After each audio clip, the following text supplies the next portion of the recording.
কোলাঘাটে ভারতীয় মজদুর সংঘের party office উদ্বোধন ঘিরে তুলকালাম। ভারতীয় মজদুর সংঘের রাজ্য সম্পাদক দেবাশিস ভট্টাচার্যকে মারধরের অভিযোগ সংগঠনের অন্য গোষ্ঠী নেতার বিরুদ্ধে। সভাপতি আমাকে চন্দন প্রামাণিক কিরকম ভাবে মারলো, দেখুন। কেন মারলো কেন? আমি তো নিজেই জানি না। আমাকে যেভাবে নিয়ে এসছে আমার উপর নেতৃত্ব, আমি এখানে এসেছি। বামদেব বাবু এক্ষুনি বলে গেলেন যে আমাদের যে গেস্ট হাউস আছে ওখানে আশ্রয় নিতে উনি 2টার সময় বসবেন। তারপরেও রাজ্যের সেক্রেটারিকে দেখুন কীভাবে জামা প্যান্ট ছিঁড়ে নাম কি? ওনাকে গাড়িয়ে বসিয়েছেন, দেবাশিস ভট্টাচার্যকে গাড়িয়ে বসিয়ে রেখে, এবং আমাকে মারলো। না জানিয়ে কমিটিতে রদবদলে প্রতিবাদ করেছিলাম, এমন দাবি করেছেন বিএমএস নেতা চন্দন প্রামাণিক। আমরা রেগে জামাটা ছেড়ে দিচ্ছি। 2014 সাল থেকে বিএমএস করছি। এবারের নির্বাচনে 213টা সভা করেছি।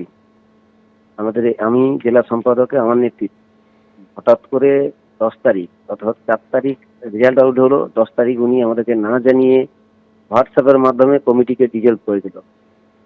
তারপরে হঠাৎ করে আবার কাউকে না জানিয়ে 25 সাথে উনি কমিটিকে একটা নতুন কমিটি বানিয়ে ছেড়ে দিল গ্রুপে। এটা কি আমাদের শ্রমিক সংগঠনের সিস্টেম? না কেউ জানলো, আমাকে যদি কিছু হয় আমাকে সকজ করা হলো নি, আমাকে জানতে চাওয়া হলো নি, আমাকে কোনো মতামতও নেওয়া হলো না। এবার সমস্ত জেলার 23 জনকে বাদ দিয়ে নতুন করে তাতে একাধিক তৃণমূলের লিডার ঢুকে আছে। সেটাই আমরা প্রতিবাদ করেছিলাম।